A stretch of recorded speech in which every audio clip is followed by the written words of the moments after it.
"There's a door behind the painting," the little black girl whispered. Her voice barely cut through the heavy stillness of the William Estate's library, yet it struck like lightning into the silence. Jackson William glanced up from his tablet, eyebrows raised above his square-rimmed glasses. "What did you say, sweetheart?" Maya didn't answer at first.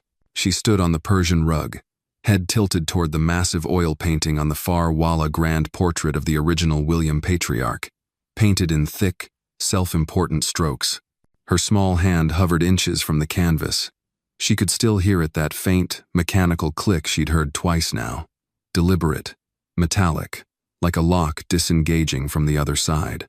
Jackson waited, but she didn't move. He finally stood, tugging at the cuff of his tailored flannel shirt. "Maya?" he asked, gentler this time. "What's going on?" "There's something back there," she said, looking up at him with wide eyes. "I heard it." He followed her gaze to the wall.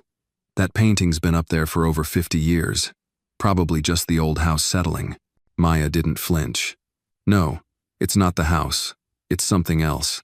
He gave a short chuckle, the kind that grown-ups use when they think children are imagining things, but his eyes softened as he crouched beside her. "This house creaks and groans like an old man in winter. But I promise, there's nothing behind that painting except plaster and wood." "But it clicked, Jackson.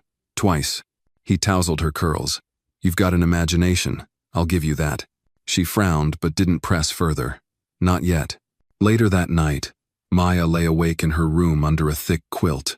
The radiator hissed. The wind scratched at the windows. But none of those sounds made her sit up like the one she heard next to click, and the soft thud of movement coming from the floor below. She tiptoed out of bed, bare feet brushing across the cold hardwood floor, and crept to her door. The hallway was dark. Only the faint golden glow of a table lamp downstairs lit the banister's edge.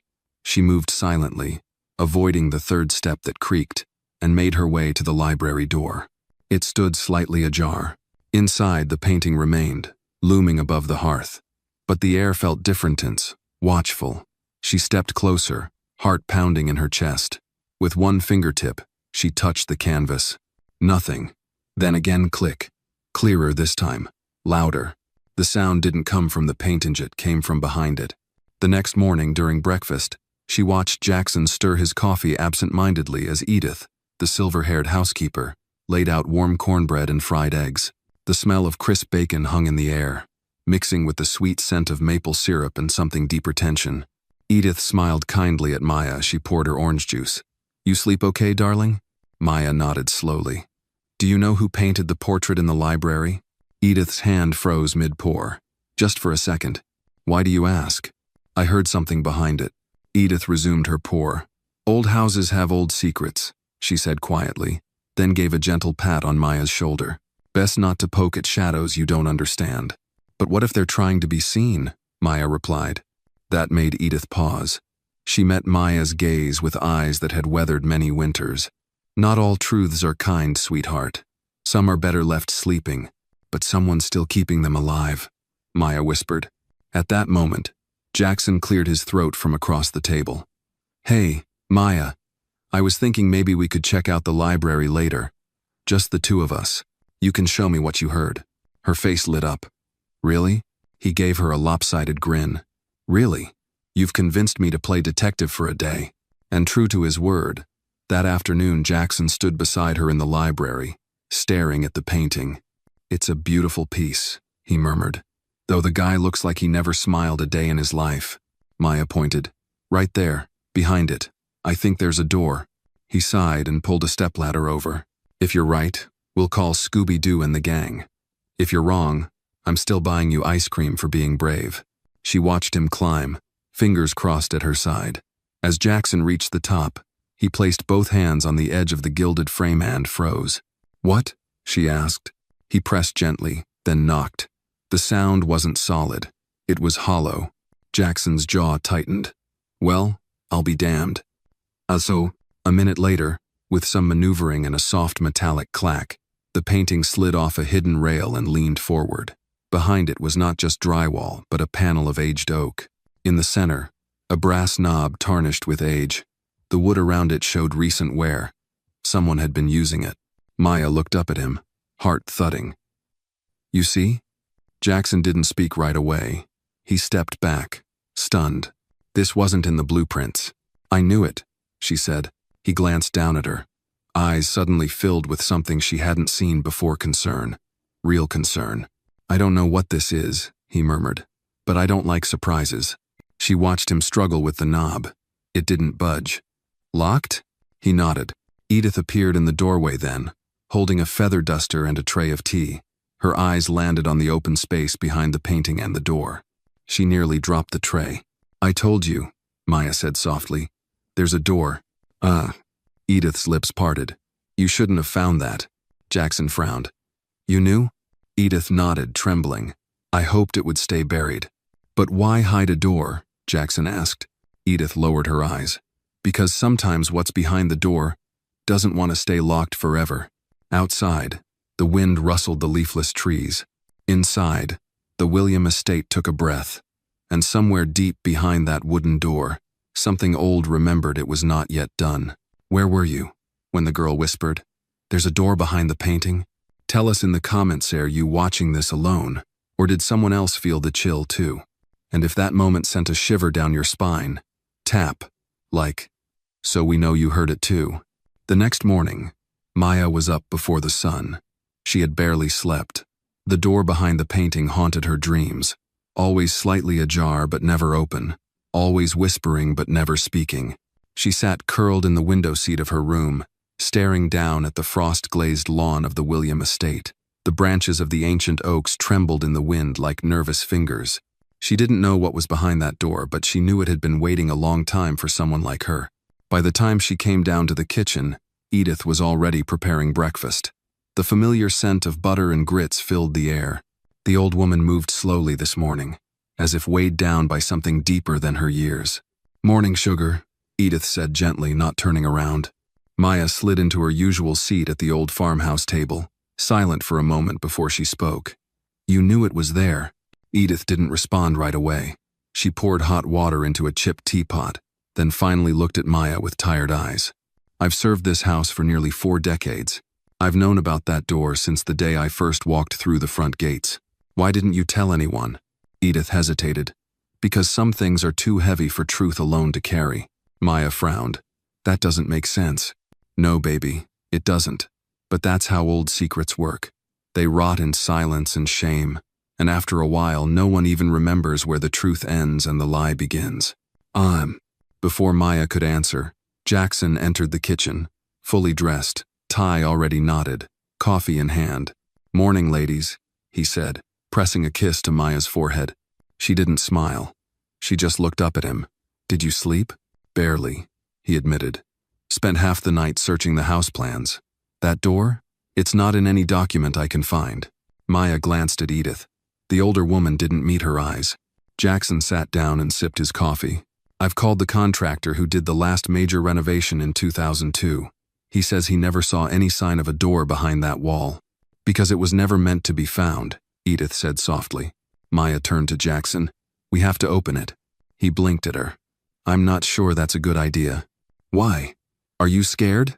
He gave a soft laugh. Scared? Number cautious? Yes.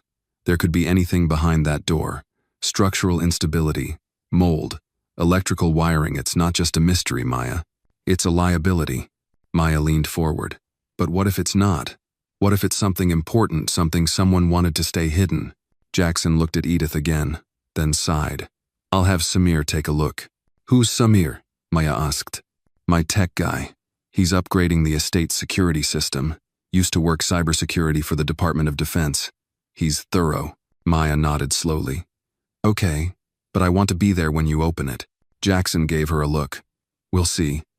By mid-morning, Samir arrived. He was a wiry man in his late 20s with warm brown skin, square glasses, and an easy smile. He carried 2 duffel bags of gear and a laptop strapped to his back. Maya followed him closely as Jackson led him into the library. Whoa, Samir said, looking up at the massive oil painting, now propped against the far wall. This room is something else. Jackson pointed. That's the panel. It was hidden behind the painting.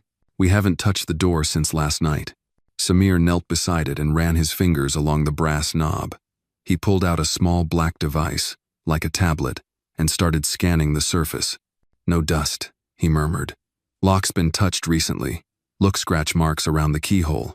Maya's heart skipped. So someone's been opening it? Samir nodded. Or at least trying. This isn't just old hardware. It's been maintained. Jackson crossed his arms. You think someone else has been using it? Samir gave him a look. You said this house was unoccupied for nearly 5 years before you moved in, right? Jackson nodded.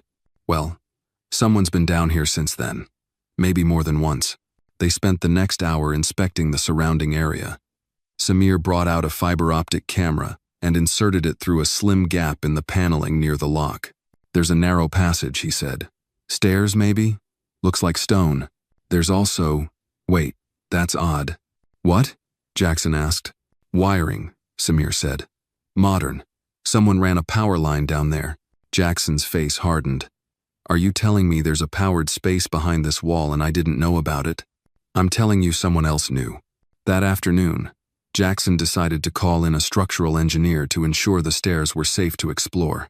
Maya watched from the kitchen table, chewing on the edge of her pencil as Jackson made arrangements. Her gut twisted. She didn't want professionals or drills or scanners. She wanted answers. Later that night, Maya wandered back to the library. The room was dark except for the glow from the fireplace. She sat cross-legged on the floor, staring at the sealed door. The brass handle gleamed faintly in the firelight. What are you? She whispered. Footsteps behind her made her jump. Edith stood in the doorway, holding a folded blanket. You shouldn't be in here alone. I couldn't sleep. Edith came in, sat beside her, and draped the blanket across her shoulders. They sat in silence for a while, the fire crackling behind them. Did you ever open it? Maya asked. No, Edith replied. I was warned not to. By who? Edith didn't answer right away. Your grandfather. When I first started working here, he said the William family had rooms they'd rather no one remembered. Why? Because they were built for things no one wanted to see. Maya turned toward her. Do you believe that? Edith looked at her. I believe a house this old carries the weight of everything done inside it, good or bad. I believe some rooms remember more than people do. Maya thought about that as she stared at the door. She wasn't scared, not really, not of the room, but she was scared of what it might mean, of what it might change. She wasn't just a girl in a big house anymore. She was a girl who had heard something no one else did, and now, she was the only one who couldn't unhear it. The next morning, Jackson was on the phone with the County Historical Society, arguing over whether the estate had any hidden architectural features on public record. Maya, meanwhile, found herself wandering the east wing, following an instinct more than a plan. She checked every window latch, every creaking board. Something didn't sit right. She stopped in front of a closed guest room door. Bianca Laramithi Estate's new design consultant had left her coat here the day before. Maya reached for the knob. It wasn't locked. She stepped inside. The room was dark, heavy with lavender scent and the faint hint of perfume. A tablet sat on the writing desk, still glowing. Maya glanced toward the hallway, then walked over. The screen displayed a 3D render of the house's layout, but not the current layout. This one was older, a digital reconstruction of the estate's original architecture, and on the far right corner, labeled faintly in gray, storage sub, level, access via library. Maya's breath caught. She looked again. The hidden door was marked, and it was named Vault. She backed away, heart racing.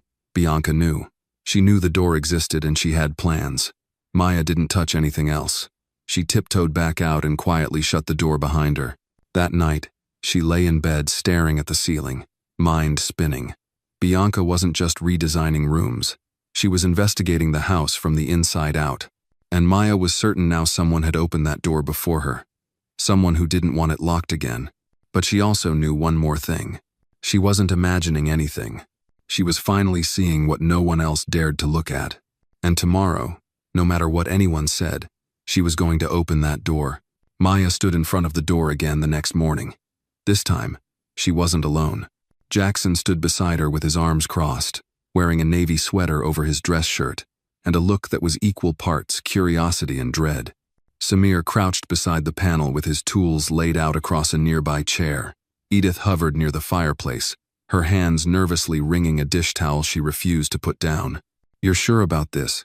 Jackson asked, his voice low. "No," Samir replied, adjusting his glasses. "But if we don't check, someone else will. Someone less cautious." Maya didn't say a word. She kept her eyes fixed on the door. The brass knob looked dull in the morning light, but something about it still shimmered as if it were waiting to be turned. Samir inserted a small key-like device into the lock, turned it gently, then twisted a knob on his handheld scanner. The lock clicked open like a sigh. "There," he said. "No alarms, no booby traps at least none I can detect. But I'd still suggest we don't go rushing in." Jackson exhaled slowly. "Then let's not waste time." They pulled the door open. It creaked on old oiled hinges that protested but did not break. A cold breath of air escaped the darkness behind it, like something exhaling after a long sleep. Maya stepped forward instinctively. "Wait," Jackson said, placing a hand on her shoulder. "Let me go first." She nodded, and he picked up a powerful flashlight. The beam sliced into the dark, revealing narrow stone steps curving downward. Jackson stepped in cautiously. Maya followed close behind, her fingers grazing the cool stone walls. Samir brought up the rear, scanning with a handheld device that beeped occasionally. They descended 10 steps, 20, 30. At the bottom was a small stone chamber, perhaps 20 feet across. The ceiling arched low, and the air smelled faintly of damp earth and something else, something old and metallic. In the center of the room sat a large wooden chest with iron bands, its lock mechanism intricate and rusting but clearly maintained. Around it were wooden crates, tattered canvas bags, and what looked like piles of discolored cloth. Maya's eyes landed on something dark smeared across the floor-long dried stains that formed chaotic arcs and streaks. She moved closer. "Is that blood?" Samir crouched and examined the markings. "Old. Very old. But yeah, probably." Jackson stood over the chest, flashlight fixed on the lock. "Look at this. Scratches around the keyhole, and it's warm to the touch. Someone's tampered with this recently." "That's not all," Maya said. She knelt near one of the canvas bags and gently pulled it open. Inside were yellowed papers, some crumbling, others intact letters, ledgers, a crumpled photograph. Jackson took the photograph. It showed a younger version of the William patriarch, standing in front of the estate, arm around another man whose face had been scratched out violently. Edith stepped forward slowly, mouth slightly open. "That's Thomas Maddox," she whispered.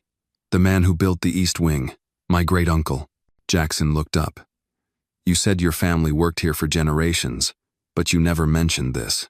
Edith's eyes filled with tears. "Because we were written out. After Thomas disappeared, the William family told everyone he ran off, but my grandmother never believed it. She said he'd found some truth that cost him everything." Jackson rubbed his forehead. "So what is this room? A burial? A vault?" Samir moved around the space. "More like a forgotten archive. But it's been disturbed. Someone's already gone through these documents." Maya pointed to the chest. "We need to open that." Jackson hesitated. "This could be a crime scene, Maya. A real one." She looked at him, voice steady. "So why are we acting like it's still a secret?" He met her gaze for a long moment, then nodded. Samir examined the chest's lock. "It's old, but it's been cleaned. There's a secondary mechanism here. Could be a trap, or just extra security.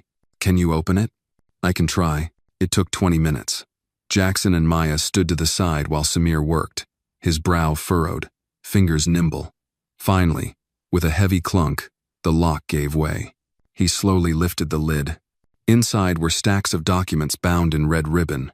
On top was a thick envelope marked Confidential 1923 MAD.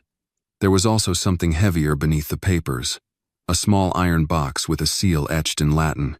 Jackson opened the envelope. His face went pale as he read the first page. Maya watched him. "What is it?" He handed it to her.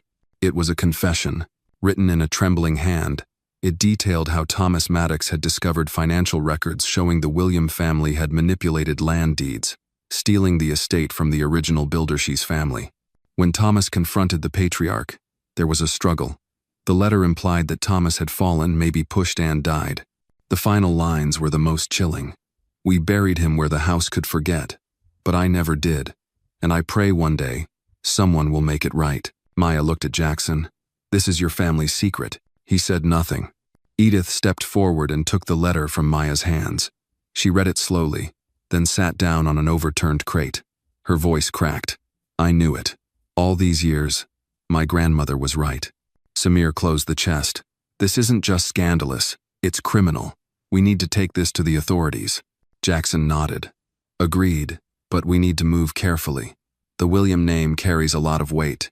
If this gets out too fast, someone might try to bury it again, Maya finished. Just then, footsteps echoed from above. They all froze. Jackson turned off the flashlight. Stay quiet. The sound of heels clicked against stone tile. Then a woman's voice, cold and precise. I'm in. The child found it, but she doesn't understand what it's worth yet. I just need the combination. Maya's eyes widened. Bianca, Edith whispered. She's been in and out of this house for weeks. I knew she asked too many questions. Jackson signaled to Samir and Maya. Back upstairs, now. They climbed quickly, silently, Maya's heart pounding in her chest. When they reached the top, Jackson quietly shut the hidden door and repositioned the painting. Just in time. Bianca stepped into the library, phone still pressed to her ear. She stopped when she saw them. Her face froze, then shifted into a smile. Oh, I didn't know anyone was in here. Jackson crossed his arms. Looking for something? She laughed lightly. Just checking light fixtures for the redesign. Maya stepped forward. You lied. Bianca's smile didn't falter, but her eyes narrowed. Excuse me? You told someone you were in, that I found something, that you needed the combination. I heard you. Jackson's voice turned hard. You're bugging the house? Bianca's expression cracked for a split second. I think we're all getting carried away. Samir pulled out his scanner and activated it. Within seconds, it pinged. Found it. Hidden transmitter in your coat. Bianca's mask crumbled.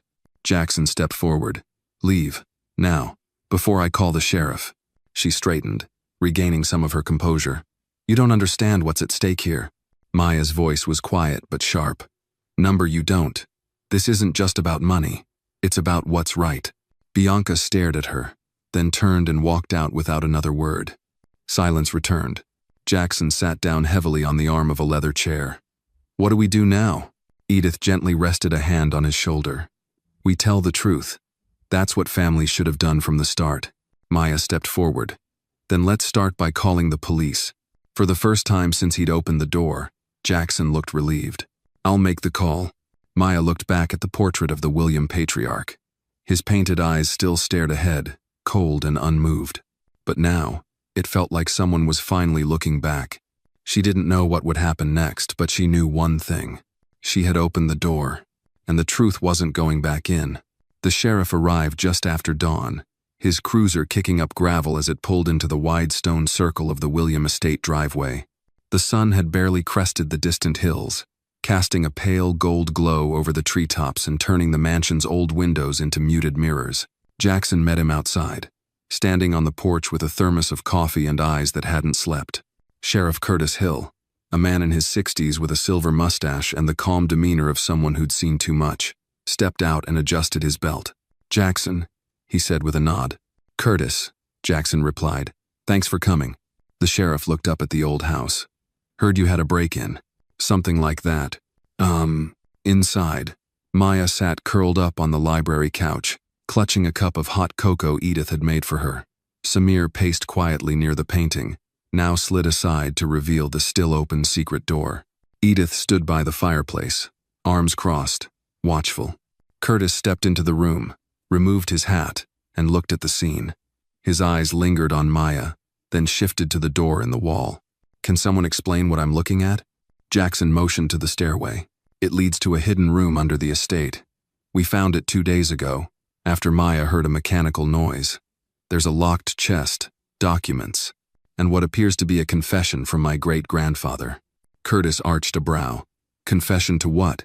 Land theft, possibly murder. That made the room go still. Even Samir stopped pacing. Curtis turned to Maya. And you found it? She nodded. I heard the gears clicking behind the painting. I kept hearing them. Curtis rubbed his jaw. I'll need to see the documents. Jackson handed him the envelope. Curtis flipped through it slowly. As his eyes moved across the yellowed pages, his expression darkened. When he finished, he exhaled hard and handed it back. "Where's the chest?" "Still downstairs," Samir said. "I can show you." "No need yet," Curtis said. "I'll get a deputy out here with evidence bags and a camera crew. You'll need to hand everything over." Maya sat up straighter. "Will there be an investigation?" Curtis looked at her. "There will be a review. But this is a private estate, Maya, and these documents are nearly 100 years old." "So that means what? Nothing happens?" she asked, her voice trembling but steady. Curtis's tone turned softer. "It means this falls into complicated territory. If there was a murder, the suspect's been dead for decades. And the statute of limitations on land fraud doesn't mean it shouldn't be acknowledged." Jackson cut in. "People were hurt. An entire family erased from the history of this house." Curtis looked at him long and hard. "You're the William heir, Jackson. You're sitting on a legacy that built half this county. You really want to stir this pot?" "I didn't stir it," Jackson said coldly. "It was already boiling. We just lifted the lid." Curtis sighed and put his hat back on. "I'll do what I can, but don't expect the DA to prioritize something this old." He turned and left, leaving behind more silence than he took with him. After the door shut, Samir muttered, "He's going to bury it." Edith didn't say anything. She sat down, rubbing her hands as if trying to warm them from a deeper cold. Maya walked to the window and looked out toward the tree line. "So what now?" Jackson stood near the hearth, staring into the fading embers. "We don't wait." You're not going to let the police handle it?" "They won't. Not fully. Not here." Maya turned. "Then we do it ourselves? We tell the story. All of it." That night, Jackson invited a small group of trusted people to the estate: a local historian, a retired reporter from the Marion Gazette, and a community elder from the old black church near the edge of town. They gathered in the parlor, sipping coffee and listening as Jackson, Maya, and Edith laid out everything step by step. At first, the room felt cautious, tense, but as the letters were passed around and the name Maddox was spoken aloud, something shifted. The elder, Mrs. Lottie Brooks, held the photograph of Thomas Maddox with trembling fingers. "My father told me stories about a man who vanished after building part of this house. Said he was cheated and then disappeared. Folks always wondered." The retired reporter, Richard Keller, examined the confession. This is a story that matters, but it'll be hard to publish without official backing. That's why we need the community," Maya said. "People like you. People who remember. People who care." Lottie leaned forward. "Child, I've been waiting 50 years for someone in that house to speak the truth. You may just be the one we needed." Richard nodded. "We publish this in the Gazette's digital section. Forget the old channels. Let the people see it first. No gatekeepers." Jackson added, "We'll back it up with a video. We'll show the room, the documents, the photo. We'll narrate the story start to finish." Richard looked at him. "And you're ready to put the William name on it?" Jackson met his gaze. "It's already on the crime. Time it stood on the truth." And so, over the course of a week, the estate became a quiet production set. Samir helped digitize the documents. Edith provided oral history that had never been recorded. Maya, with Jackson's help, scripted the story firm, honest, emotional. On the 7th night, they released the video. It opened with Maya, sitting in the library. Her voice was soft but steady. "My name is Maya William. I am 9 years old, and I found a door behind a painting that changed everything." The footage cut to Jackson, who gave a short history of the estate, then to the hidden chamber. Close-ups of the confession, the photograph, the lock on the chestal of it presented with solemn, quiet clarity. Then Edith appeared. "My family served this house for 4 generations. We were promised dignity. What we got was silence. This is our story, too." The video ended with the camera resting on the painting of the William patriarch. A slow zoom in on his eyes, then fade to black. The response was immediate. Comments flooded in. Shares exploded across local feeds. The Gazette's site crashed under the traffic. People were angry. People were grieving. But mostly they were awake. 3 days later, the mayor issued a statement. The County Historical Society requested access to the William Estate archives, and a small but determined group of residents formed a community council to investigate suppressed histories across the region. Curtis called Jackson. "I saw the video," he said, voice tight. "I'm sure you did. You should have come to me first." "I did," Jackson replied. "You walked out." There was silence on the line. Then, "Be careful. Not everyone wants these old ghosts disturbed." "Then they shouldn't have buried them in my walls," Jackson said and hung up. That night, Maya sat on the porch with Edith, watching fireflies drift over the lawn. "You did something powerful," Edith said. Maya looked down. "I just heard the door." "Yes," Edith said, placing a hand on her shoulder. "But you opened it." Inside, Jackson stood by the portrait of his ancestor. He looked at the man's painted face and whispered, "This house belongs to truth now." And for the first time in decades, the mansion felt less like a tomband, more like a home. By the end of the week, the video had amassed over 2 million views. What began as a family revelation had become something larger and awakening. People from all over the state, and even beyond, began reaching out. Descendants of laborers, historians, amateur archivists, and teachers. Some came to learn, others came to remember. But one message stood out. It arrived in a cream-colored envelope, hand-delivered to the gate by a man in a faded army jacket. The handwriting on the front was elegant, precise. To Maya William and Jackson William, regarding Thomas Maddox. Maya held the letter in both hands, then looked up at Jackson. "Do you think it's from his family?" Jackson took the envelope gently. "Only one way to find out." Inside was a folded piece of parchment paper. The message was short, written in fountain pen ink. "My name is Clara Maddox. I am the granddaughter of Thomas Maddox. I have watched the video. I have something to return to the William estate, something that was never yours to begin with. I will arrive Friday at noon. C.M." They read it again, and again, until the air felt heavier. Edith sat down on the edge of the couch, her lips pressing into a line. "I never thought I'd live to see that name come back through the front door." Samir looked at Jackson. "Are you ready for this?" Jackson exhaled. "I don't know, but it's not about being ready. It's about being honest." Friday came fast. The day was bright, the kind of crisp morning only September could bring. Clear skies, golden light threading through the pines that lined the long driveway. Jackson wore a simple button-down shirt and slacks. Maya insisted on a navy dress and her Sunday shoes. Edith polished the brass doorknobs herself, muttering, "If we're receiving history, we might as well greet it with grace." At exactly noon, an old green Buick rolled up the gravel.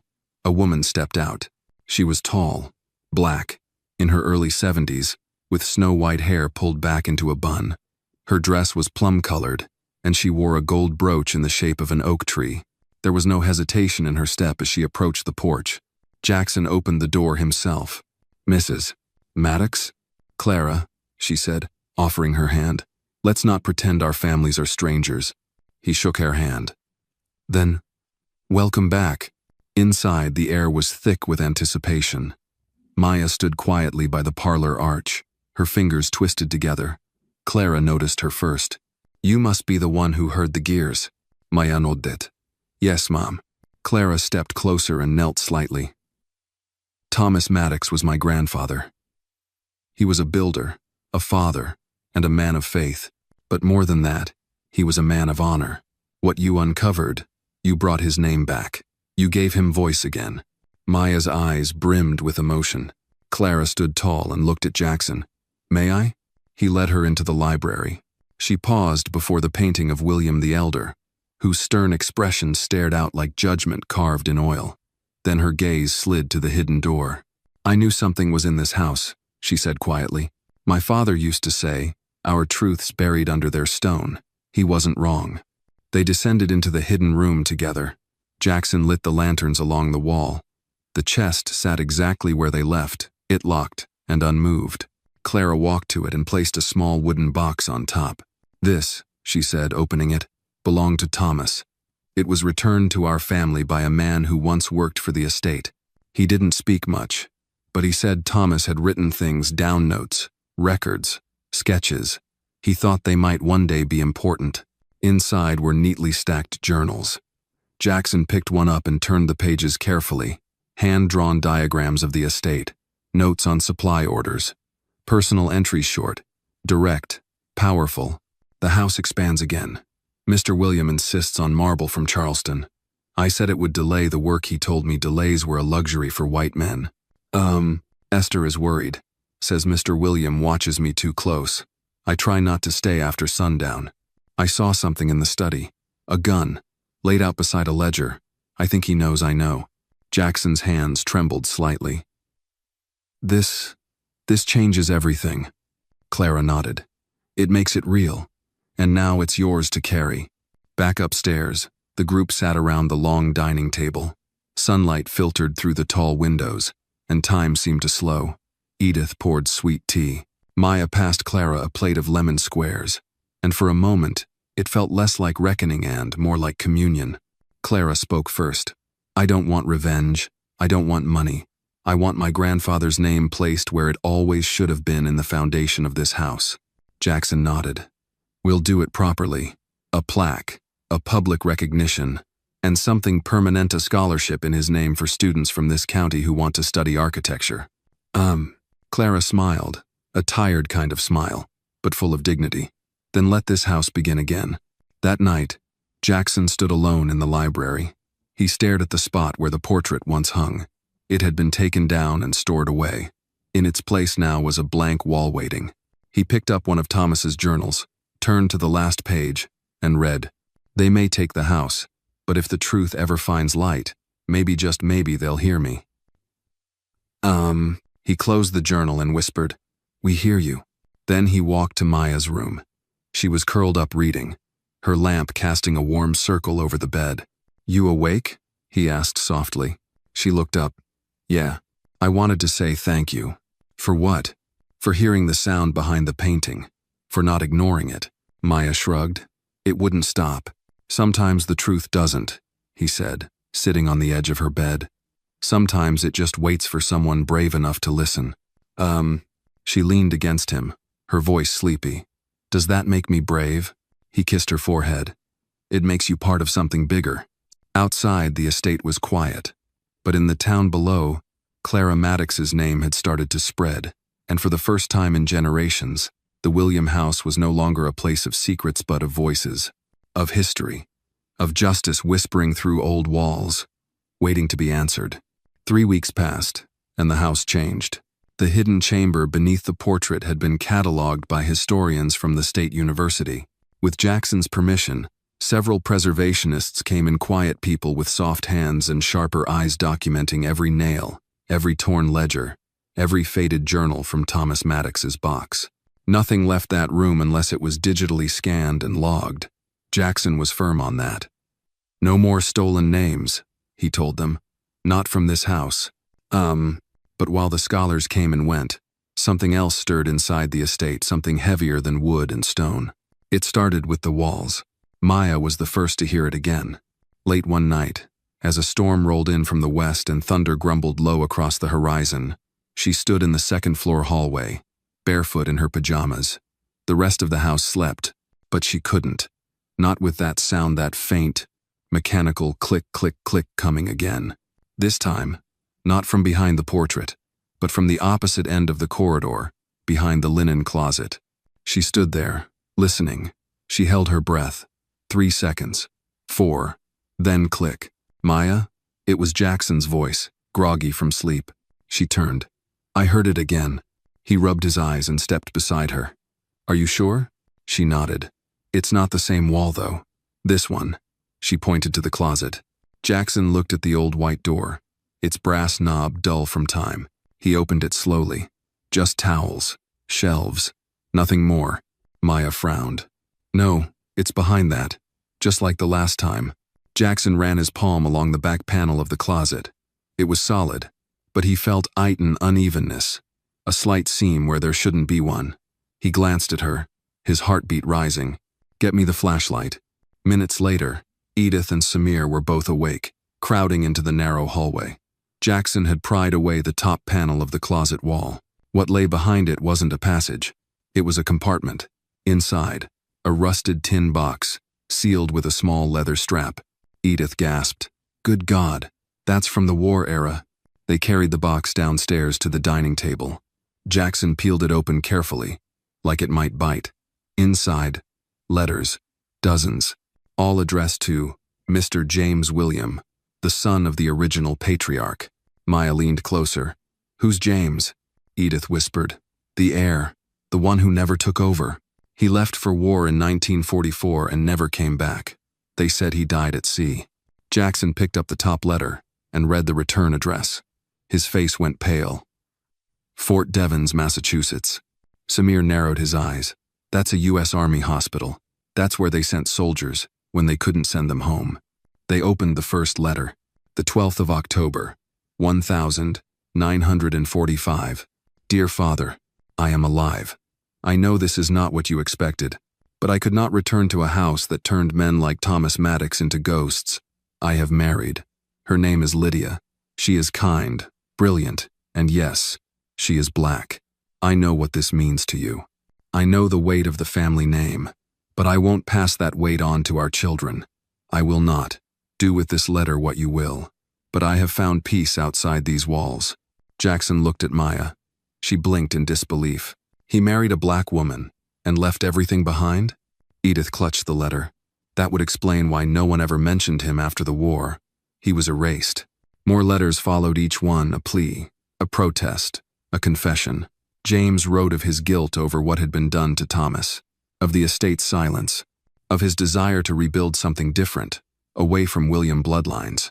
And then the last letter, the 2nd of January, 1950. My children will never walk the halls of your house, Father, but they may pass by it one day. And if they do, I hope someone inside has the courage to speak truth without shame. My legacy is not in your name, it's in the lives I've tried to heal. Jackson dropped the letter and stood in silence. His lips parted, but no words came. Maya spoke first. What if there's more family out there? Samir nodded slowly. If James had children, they could still be alive, living under a different name. Maybe they never even knew the truth. Edith's eyes were wide. This estate, it's a cathedral of secrets. The next morning, Jackson made a call to a private genealogy firm. Within days, a team arrived to begin building out the William family tree from James's branch. DNA kits were dispatched, church records scoured, ship manifests reviewed. Piece by piece, a new history began to take form. Then came the name. Elias Matthews, the lead researcher said, holding up a photo. Born in 1972, grandson of James William, lives in Chicago, owns a contracting business, served in the Marines. Jackson stared at the Imagine older black man with gray temples, standing in front of a red brick community center. There was something in the eyes, familiar, quiet, steady. He has no idea who he is, does he? Jackson asked. The researcher shook her head. We don't think so. We believe his mother James's daughter changed her surname after a break with the family. She died in the early 2000s. Jackson closed the folder. Then it's time he knew. They drafted a letter. Not an invitation. A truth. Dear Mr. Matthews, we believe you may be the direct descendant of James William, son of the William family of Savannah, Georgia. We have recovered documents and letters confirming a long-buried history, one that directly concerns your grandfather and ours. This is not a demand. It is a door. We hope you choose to walk through it. You will be welcomed with dignity and respect. 2 weeks later, a reply came not in paper, but in footsteps. Elias Matthews stood at the estate gate, suitcase in hand. Maya was the first to greet him. You came, she said softly. Elias gave a half smile. It felt like the kind of door you don't close. They gathered in the library. Elias looked around, his eyes scanning the shelves, the ceiling beams, the old rug underfoot. He nodded once. I've built places like this, he said, but never walked through one knowing it had my blood in the wood. Jackson stepped forward. You don't owe us anything, but we owe you the truth. They told him everything. Thomas Maddox, the hidden room, James's letters, the scholarship fund, Clara's visit, Maya's voice. When they were done, Elias sat in silence for a long time. Then he said, It matters that you called me, but it matters more that you listened to a girl who heard a noise behind a wall. He looked at Maya. Thank you for listening. She beamed. That night, Elias stayed in the guest room on the 2nd floor. Jackson walked past the door later, hearing the soft creak of floorboards and the hush of footsteps tracing old paths. He paused. From inside the room, Elias's voice. My grandfather left you behind, but tonight, I carry you forward." Jackson blinked back the tears. Outside, the night air was warm, crickets hummed, and somewhere in the quiet bones of the house, a hidden gear clicked once then stopped, like an old truth finally coming to rest. The next morning dawned with a golden stillness. Dew glistened on the front lawn of the William estate like fine dust from a forgotten age. Inside, the house stirred awake not with noise, but with presence. Elias Matthews, now known to all as the rightful grandson of James William, stood in the breakfast room, a fresh pot of coffee steaming in front of him, but untouched. He wasn't here for luxury. He was here to listen. Across from him sat Jackson William, a man slowly unlearning the weight of pride. His eyes were drawn to the creases on Elias's hands that had built homes and cradled children and, more recently, opened the letter that changed everything. "I've been thinking," Elias said quietly, "about all the things my grandfather wanted to say, but didn't. Letters left unsent, questions unanswered." Jackson folded his hands together. "I think it's time we find those voices." Later that day, with Maya once again leading them, this time armed with a flashlight and a sense of mission, they ventured deeper into the house. Not just the visible rooms, but the forgotten ones. The basement pantry sealed off after a flood decades ago, the attic storage under dusty drop cloths, even the crawl space behind the old study. It was in that study, behind the boarded-up fireplace, that they discovered a narrow cavity. Jackson pried the loose bricks free, and what tumbled out was not treasure but memory. A metal filing box, aged and rattling. Inside it, more letters. But these were not James's. These were from Lydia. They were dated between 1946 and 1949, each one addressed to her husband, James William. Each one returned, unopened. The first was stained with tears. The 17th of January, 1946. "My love, I don't know if you are receiving these, but I have to believe you are alive somewhere, thinking of me, as I think of you every second.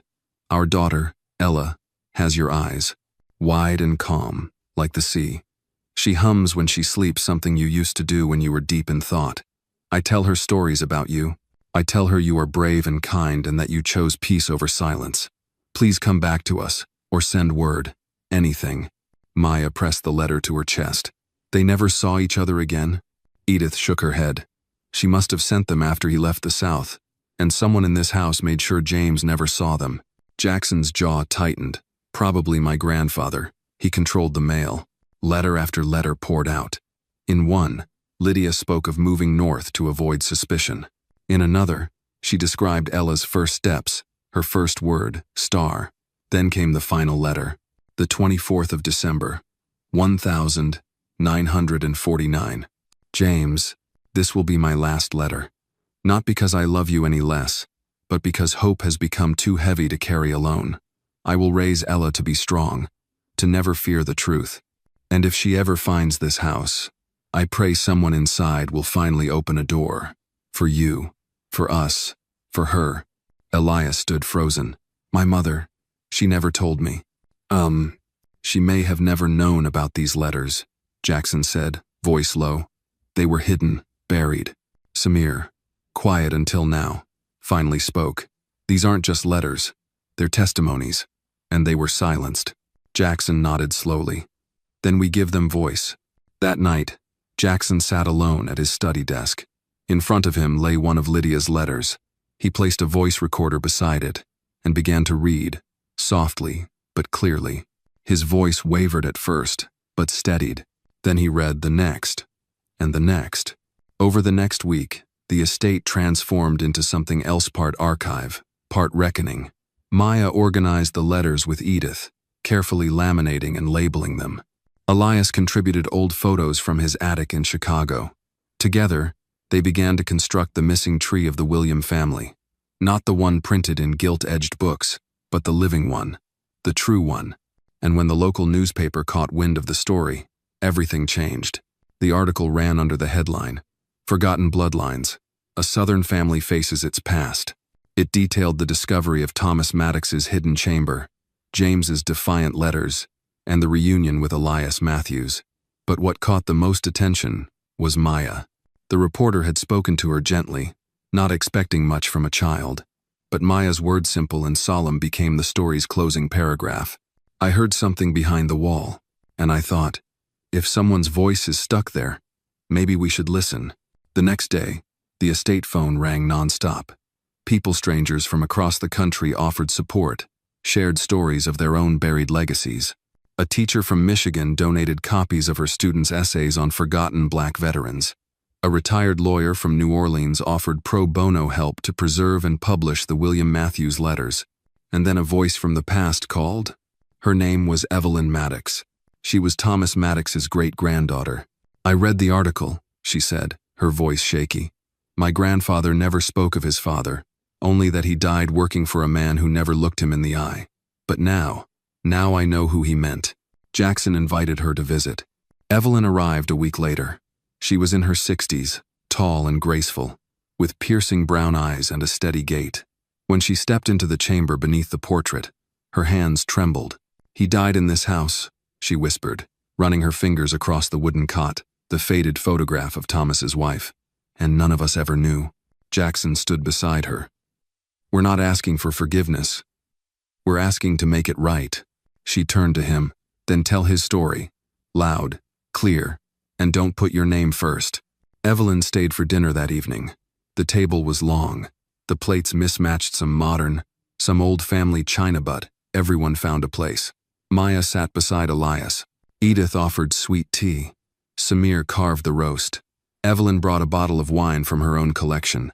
They didn't talk about history. They made new history. After dinner, Maya asked Elias, "Are you going to stay?" Elias looked around the table, then out the window at the estate he never expected to find. "I think I've been staying for 70 years. I just didn't know where." He turned to Jackson. "What do you want to do with all this?" Jackson didn't hesitate. "Build something. A foundation. Scholarships for descendants of every servant, every worker who was silenced. Rename the library after Thomas Maddox. And the estate, it'll be opened to the public. A museum of what wasn't, what should have been." Elias nodded. "Then I'll help." That night, in the quiet of the estate, Maya sat by the fire and traced her finger across an old photograph of James and Lydia. She looked up at the ceiling, as if it might whisper back. "Thank you," she said softly. And in the old wood above her, a breeze moved not with secrets this time, but with peace. The morning sun spilled gently through the lace curtains in the guest room where Elias now stayed. His hands, calloused and strong from decades of carpentry and community work, ran across the smooth edges of an old picture frame he'd found the night before. Inside it, a faded photograph of Lydia holding a baby girl, standing on a dusty road with an old wooden fence behind her. He recognized the backdrop. It wasn't far from where his childhood home once stood before the city turned it into a parking lot. That photo wasn't just history. It was memory, solidified. Downstairs, Maya waited in the drawing room with Edith, her fingers flipping nervously through a scrapbook they'd started. "Do you think people will believe it all?" Maya asked, her voice soft but steady. "They don't need to believe it," Edith replied gently. "They just need to listen. You already did the hard part, honey. You heard the voices nobody else could." Meanwhile, Jackson Williams stood in the center of the grand hallway, facing the portrait of his great-grandfather again. Only this time, it was no longer the intimidating guardian of a proud blood lineage, was a lie, staring back at him. Behind that oil-painted stare, they had found a prison, a love buried, a truth gagged. The house no longer felt like his, but maybe that was the point. He turned as Evelyn Maddox entered from the rear hall, carrying a yellowed folder she had brought from her own family's archive. She walked with a cane now, but her spine was straight. "I found something," she said, "that might explain more about Thomas." Inside the folder were payroll ledgers, photographs, and a typed document marked confidential from 1933. Jackson scanned the top. "William Estate, Construction Department, Labor Assignment Notes." He read aloud. "Worker 78B, Maddox, Thomas, assigned to sub-foundation work due to political threat seen as agitating for equal pay. Recommendation: isolate, remove from rotation." Elias's jaw tightened. They buried him in the walls long before he died. Samir stood silently in the corner, taking notes. This isn't just one family's secret, he said. It's a pattern. Suppression woven into brick and wood. By noon, the house was filled with boxes, documents, half-assembled displays, and a growing sense of urgency. Jackson had made a decision. They would open the estate not just as a museum, but as a center for truth-telling, a place where the unspoken stories of marginalized voices could breathe. It would be called the Maddox Williams Center for Historical Justice. "We need more than rooms and plaques," Elias said as they walked through the old gallery hall. "We need a wall of names." Jackson paused. "Names?" "Yeah," Elias said. "For every servant, every silenced worker, every mother who wrote a letter that never got sent, every voice that never got put on paper. Even if all we know is the pain they left behind, we honor that." And that's how the Wall of Witnesses was born. Edith began scouring old staff records. Evelyn contacted families in Alabama and Georgia, whose grandparents had once worked for the William estate. Samir created a submission portal online, and Maya wrote the opening inscription. To those who were buried behind walls, under titles, between lines of ledgers, and under the weight of silence, we hear you now. As the project progressed, something remarkable began to happen. People started showing up. Quietly at first, a woman in her 80s who held a faded apron her grandmother once wore while cleaning the estate. A young black veteran who believed his great-grandfather was one of the gardeners. Even former employees of the William family, some with guilt, some with gratitude, came back to speak. And then, a surprise. One afternoon, a sleek black Lincoln pulled up to the estate gate. A well-dressed man in his 50s stepped out. He wore a dark, tailored coat and carried a briefcase. But his eyes were what drew attention. Sharp, observant, wounded. "I'm Derek Vaughn," he said, shaking Jackson's hand. "My mother was Helen Vaughnsh, was Lydia's cousin. She used to babysit for Lydia when she lived up north." Jackson blinked. "Are you saying?" "I'm saying I have letters. Lydia sent my mother copies of her originals. She knew someone might intercept them." The room fell into a hush as Derek opened the case and laid out the letters. These weren't like the ones found in the box. These were raw, angry, defiant. "They say silence is protection, but it's a cage. I won't raise Ella in a cage. I'll teach her to shout. James, if you still believe in the William name, you must burn it and start again. Names mean nothing without honor." These weren't just the words of a grieving woman. They were the cries of a prophetess. Later that night, Jackson sat by the fireplace again, Elias beside him. They were both exhausted, overwhelmed, but deeply alive. "I thought my family had it all figured out," Jackson murmured. "Turns out, we were just the last ones to admit we were lost." Elias chuckled dryly. "That's the start of every real journey, brother." Outside, Maya and Edith walked along the front path where they had planted a row of small oak trees. One for Thomas, one for Lydia, one for Ella. "Do you think trees remember?" Maya asked. Edith looked at her. "I think they carry things, just like we do, and if we're lucky, they pass it on." As the chapter of secrets began to close, a new one opened on where truth no longer had to sneak through cracks in the wall. It could stand in the sunlight, tall and proud, with names etched in stone. By the end of that week, the estate welcomed its first group of school children from Savannah. They were quiet at first, fidgety, as all children are. But when Maya stood up in front of the portrait of the founding William patriarch and began telling the real story, not the curated one, but the layered, painful, beautiful truth, they listened. And then one boy raised his hand. "Why didn't anyone tell us this before?" Maya took a breath. "Because some stories take a long time to be heard, and some voices need a small girl to whisper first." The boy nodded, wide-eyed. That night, as twilight settled over the estate and the leaves rustled like parchment, the house didn't feel haunted anymore. It felt alive. The air that morning was different still, but heavy with meaning. There was no rain, no bird song, just the distant sound of wind pressing against the window panes. Inside the William estate's great hall, final preparations for the dedication ceremony were underway. Chairs had been arranged in careful rows beneath the grand chandelier, and beneath them, a freshly laid slab of polished marble reflected the names etched by hand: Lydia Maddox, Thomas Maddox, Ella Maddox. Dozens more, each one a story, a silence broken. Jackson Williams stood at the far end of the hall, staring at the wall. His reflection mingled with the names behind the glass. He wore a dark suit and a red Teehee's father's tie, the one he used to wear during corporate takeovers. But today was no conquest. Today was a surrender, of ego, of legacy, of lies. Elias walked in from the side door, his hands stained from the soil out back. He had just planted the last of the memory oaks, and the dirt still clung to his fingernails. "You ready?" he asked quietly. Jackson didn't turn. "Number. But it's not about me being ready. It's about it being time." Elias nodded. "Then let's give them the time they were never granted." Outside, people were gathering. Not just family and friends, but reporters, historians, neighbors black, white, young, old. A retired librarian from Macon brought a hand-stitched quilt she said had once belonged to her aunt, who worked as a cook on the estate. A woman in a military uniform saluted the name of her grandfather, listed under Grounds Crew Supervisor, 1,942, 1,945, and the children, dozens of them from the local school, stood with handmade signs that read, "We hear you now." Maya William held one of the programs in her small hands.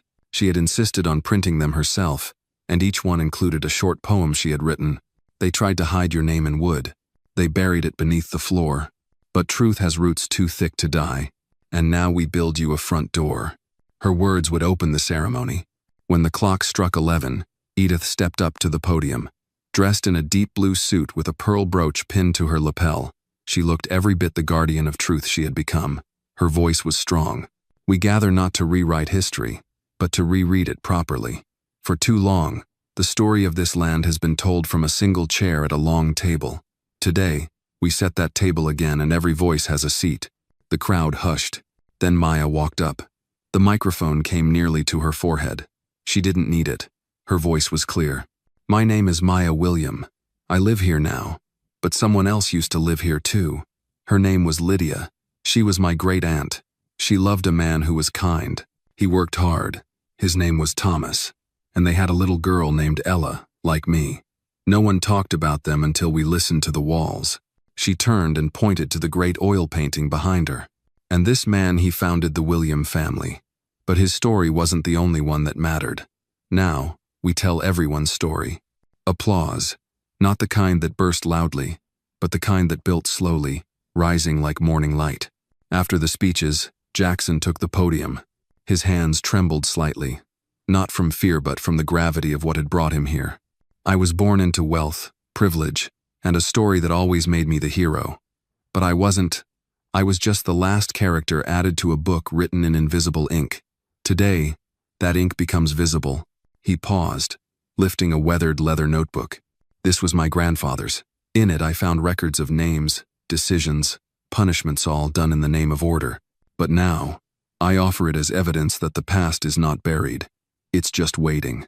He stepped down, walked over to the wall of names, and placed the notebook on a small podium beside it. Then, in an unscripted gesture, he knelt. Not as a show, not for the cameras, but because some stories demand we lower ourselves before we can rise. The crowd stood in silence. Suddenly, from the back of the room, a man's voice called out, "That's my father's name." Heads turned. An elderly black man in a gray vest stepped forward, tears in his eyes. "Samuel Henry Maddox. That's my father. You found him." Elias moved quickly and embraced the man. "Welcome home, brother." After the ceremony, guests wandered the grounds. Some sat quietly near the oak trees. Others read the stories printed beneath each photograph in the gallery room. A few wept. Most just breathed deeply, as though the air itself had been waiting to change. Inside the study, Evelyn Maddox stood beside the old fireplace, staring at the mirror that had once hidden the secret door. Her fingers traced the frame, remembering. Jackson joined her. "I remember when I first walked in here," he said. "This place felt cold, like something was watching." She nodded. "It wasn't watching, it was waiting." He looked at her. "Evelyn, I need to ask, why did you come back?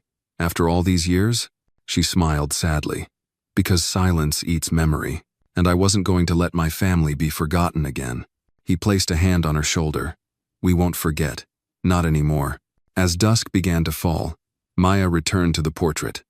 She looked up at it one last time. Then, as if answering a silent call, she walked toward the mirror. The secret door had been sealed now, a plaque in its place, but Maya knelt and whispered something against the wood. "I kept my promise, Aunt Lydia." In the kitchen, Edith stirred a pot of gumbo. The aroma filled the air-smoked sausage, okra, bay leaf. Guests were invited to eat, to share stories, to stay. Elias passed out bowls while Jackson poured sweet tea with lemon, just like Lydia used to make. At one point, Samir turned to Jackson. "You know," he said, "we could publish this. Not just the records, but the story, the whole thing." Jackson nodded slowly. "Let's do it. But not as a William memoir, as a Maddox testimony." That night, as the estate settled under moonlight, music played from an old phonograph in the living room. Something soft, jazz, maybe, from another time. Maya danced barefoot with Edith, her giggles echoing through the hall. And somewhere deep in the walls, no longer hidden, no longer feared, the house exhaled. 2 days after the ceremony, the William estate no longer felt like just a house. It breathed with new purpose. The gallery halls now had visitors nearly every hour: locals, teachers, Vietnam veterans, even tourists from Savannah and Atlanta who had read about it in the Tribune. The marble wall of names had become more than a tribute, it was a magnet for stories, each name drawing out forgotten voices like ghosts finally being acknowledged. But beneath all the healing, another current stirred. Maya sat at the grand dining table, crayons scattered around her as she worked on a thank you card for Evelyn. Her little hand moved carefully across the paper, drawing a sunflower and a small key. Jackson watched from the hallway, holding a fresh cup of coffee, his face caught somewhere between awe and worry. "She's different," he said softly to Edith, who had come up behind him with a folded blanket. Edith leaned against the doorframe. "She's always been different, but now you're finally seeing it." He nodded. "I just keep thinking about how she knew about the door, the mirror, the whispers. She sensed it all." Edith looked at him. "Children like Maya? They don't guess. They remember." Downstairs, Elias was in the study, going through a shipment of old documents that had just arrived from the Historical Commission. Among the files were scanned photographs, church records, letters from sharecroppers. But one envelope, yellowed and sealed with wax, stood out. It bore no return address, just one word in cursive ink: redemption. He opened it carefully. Inside was a single page. No greeting, no signature. Only, "The floor beneath the staircase still sings, and the stone that was never turned hides the breath of the dead." His hands went cold. He turned the page over blank. Immediately, he stood and walked up to the main hall where the central staircase spiraled upward like a rib cage. He tapped his knuckles along each tread. Nothing. Then, halfway up, he pressed his ear to the wood. A faint hum, mechanical, rhythmic, not natural, not from age. He called out, "Jackson, you need to see this." Moments later, Jackson, Edith, and Maya stood beside Elias as he pointed at the 8th step from the base. "This one," Elias said. "There's something under it." They brought in tools and gently pried up the step. Beneath it lay a hidden cavity lined with tin and wires. Inside, a small metal box sat nestled in dust. Jackson opened it slowly, revealing a spool of magnetic audio tape, wrapped in paper marked 1959, Night of the Burn. "Ugh." Maya tilted her head. "That's the fire Grandpa said never happened." Jackson's face tightened, because the family said it was a lightning strike. But maybe it wasn't. They took the tape to Samir, who had stayed behind to help archive.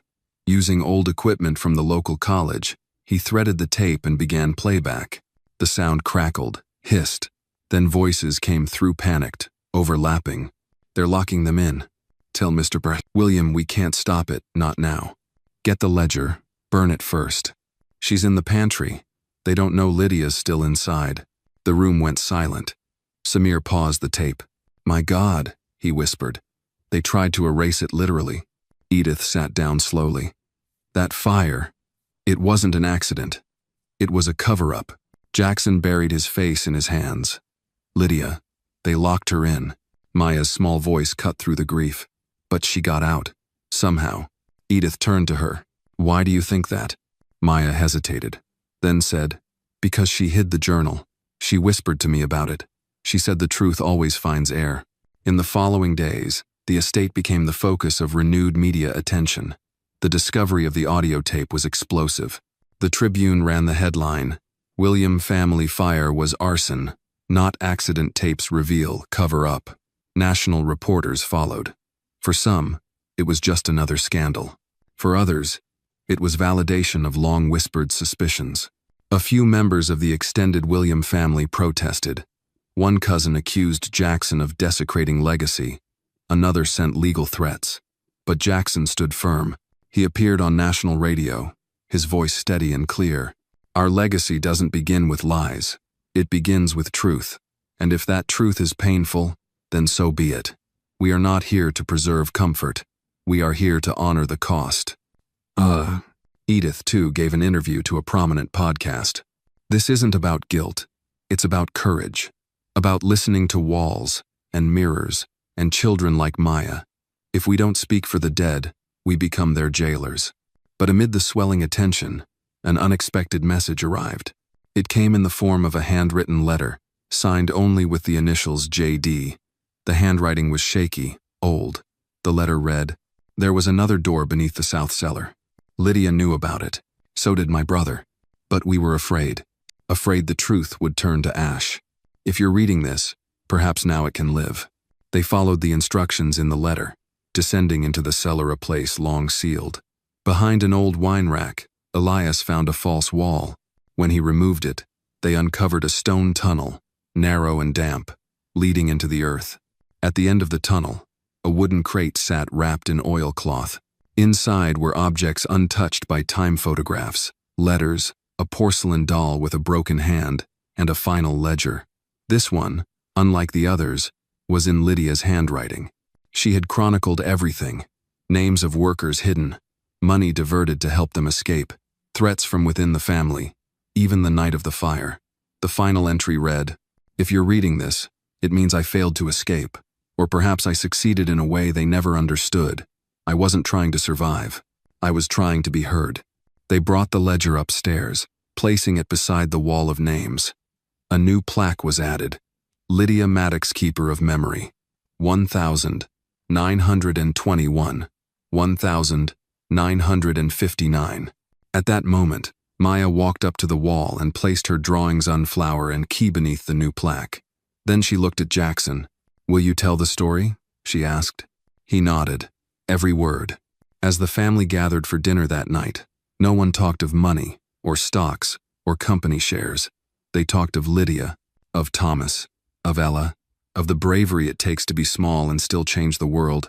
Later, as Jackson stood at the window of his office, he saw Edith walking in the garden, Maya skipping beside her. He took out a pen and wrote something in his notebook. The house was never haunted. It was holding its breath. And now, finally, it can exhale. He closed the notebook, turned off the light, and whispered, "Thank you, Lydia." The wind outside rustled through the oaks, and somewhere beneath the floorboards, the echoes of silence gave way to peace. The days after the tunnel's discovery unfolded like soft, steady waves, nothing dramatic, but quietly transformative. Jackson found himself waking earlier each morning, as though his soul was finally tuned to something deeper than stock reports or board meetings. The mansion, once filled with silence that weighed heavy, now carried a sense of vigilant peace, like the house had shifted from holding secrets to watching over those who listened. Maya had started spending more time in the garden, not playing, not even drawing, but listening.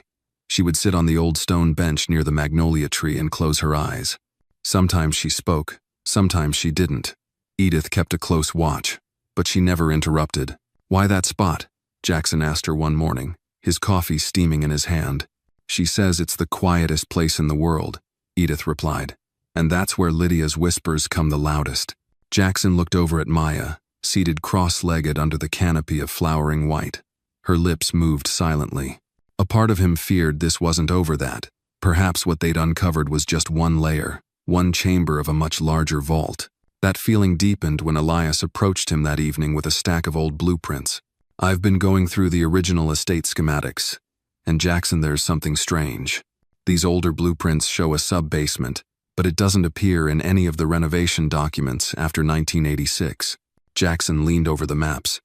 You think there's another hidden room? Elias tapped the plans. I think there's something even deeper than the cellar, maybe another level they intentionally buried. That night, as a summer storm rolled in from the coast, Jackson, Elias, and Samir made their way back to the cellar. Flashlights in hand, they examined the stone walls, tracing their fingers along the cold dampness until Samir paused. There, he whispered. That panel, it's made of different stone. Together, they removed the panel, revealing a narrow stone stairwell spiraling further down. The air grew colder with each step, and the scent shifted older, heavier, untouched. At the bottom, they found it.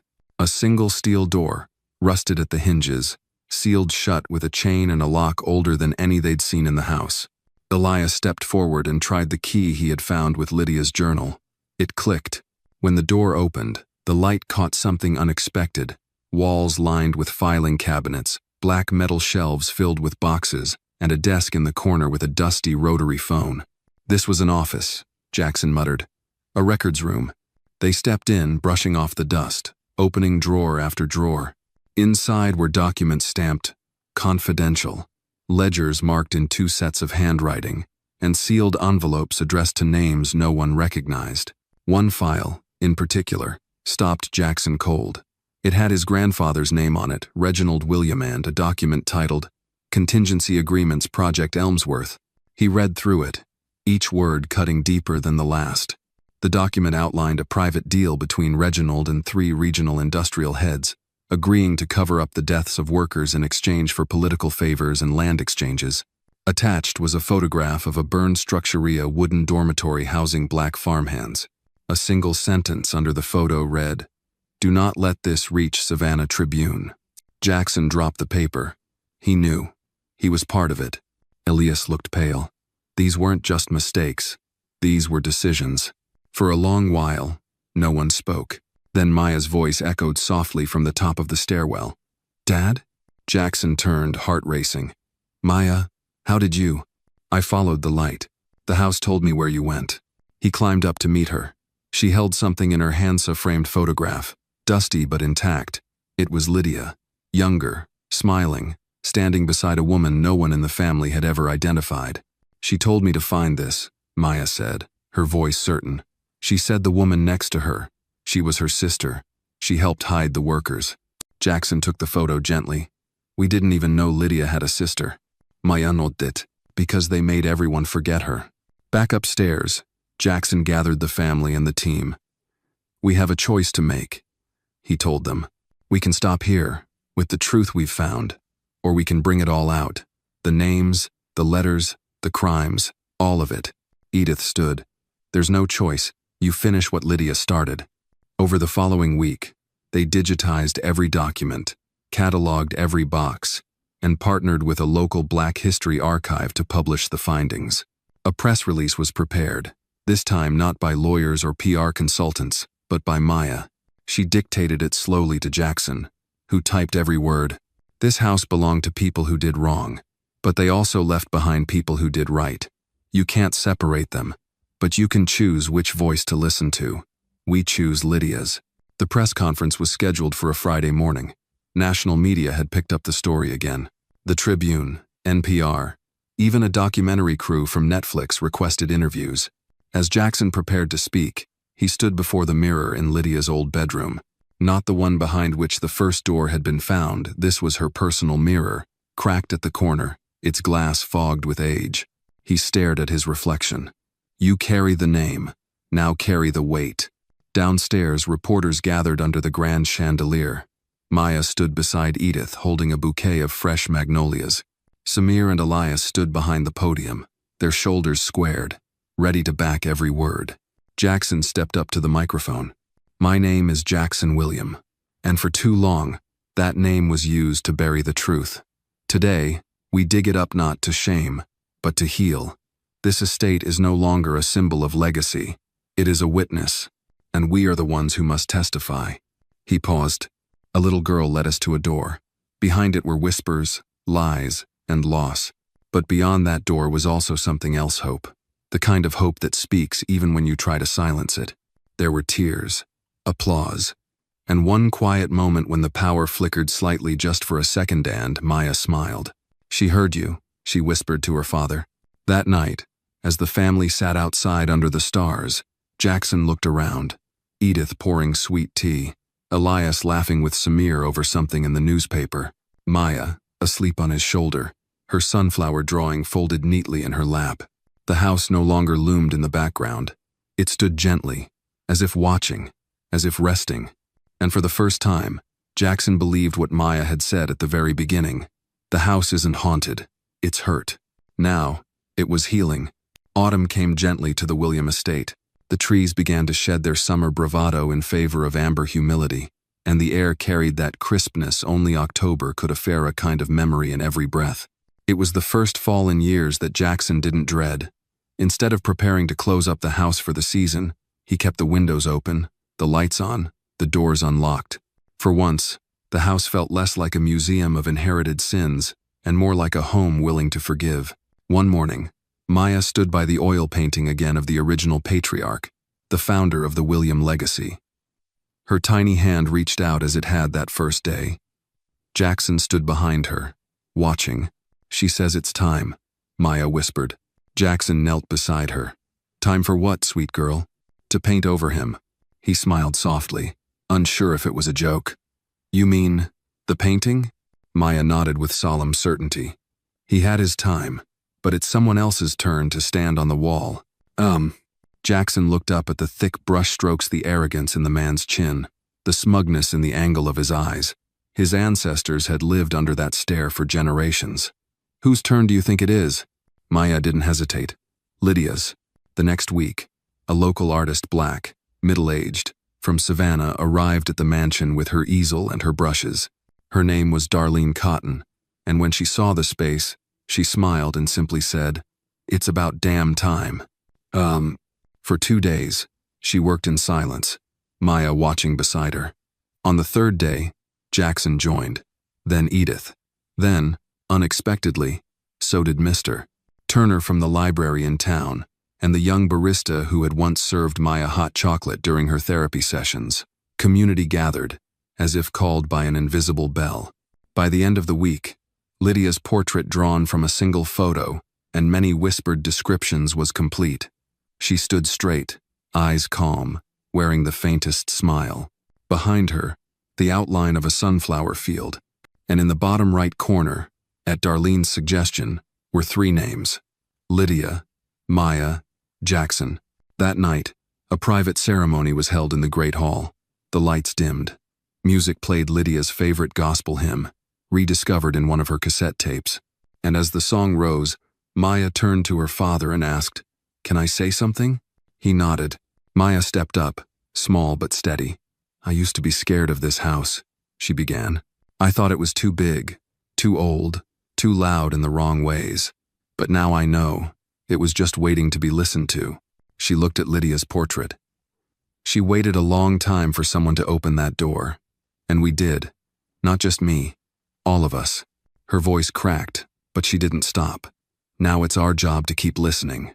To every whisper, every truth, even the ones that hurt." There was silence. Not empty, but full. And then the applause came. Soft at first, then swelling. It wasn't for the speech. It was for the change. For the courage to let a little girl lead. For a house that had finally told its whole story. In the weeks that followed, the William estate was transformed. The basement archives were converted into a small museum, open to the public every Saturday. School groups visited. Survivors came forward. Historians wrote essays. A podcast series launched titled The Door Behind the Mirror, hosted by a voice actor narrating Lydia's journal. Jackson worked closely with community leaders to set up a scholarship fund in Lydia's name for young girls of color interested in history, storytelling, or community advocacy. Maya helped design the brochure, drawing tiny sunflowers in the corner of every page. One afternoon, as they walked along the river path behind the house, Maya looked up at her father. "You know," she said, "I don't hear her anymore." Jackson paused. "Lydia?" Maya nodded. "She's quiet now." He looked across the slow-moving water. "Maybe she finally feels heard." "Maybe." Maya said. Or maybe she knows we've got it from here. Later that evening, as the sun dipped low behind the hills and the last light filtered through Lydia's stained glass window in the library, Jackson sat with Edith on the porch. You ever think we'd get here? She asked, sipping sweet tea. Not in 100 years, Jackson replied. But here we are. He nodded, gaze fixed on the road where the mailbox stood. The same road where secrets had been buried, and now truth was blooming. Do you think the house is proud? He asked softly. Edith smiled. The house? She tilted her head toward the walls. Oh, honey, the house has always known. We're the ones who had to catch up. As night fell, Maya curled up on the couch, her sketchpad open on her lap. She was drawing again, a new door this time. One she hadn't seen before. One that didn't yet exist. Jackson leaned over her shoulder. Where does that one go? She shrugged. Don't know yet. But maybe one day, someone else will open it. He kissed her hair and whispered, Then let's make sure they're not afraid. The wind stirred the curtains. Somewhere in the walls, a beam creaked not in warning, but like an old voice clearing its throat after a long rest. And in that sound, in that house, in that moment, there was no more fear. Only legacy, and the quiet, powerful echo of justice finally coming home.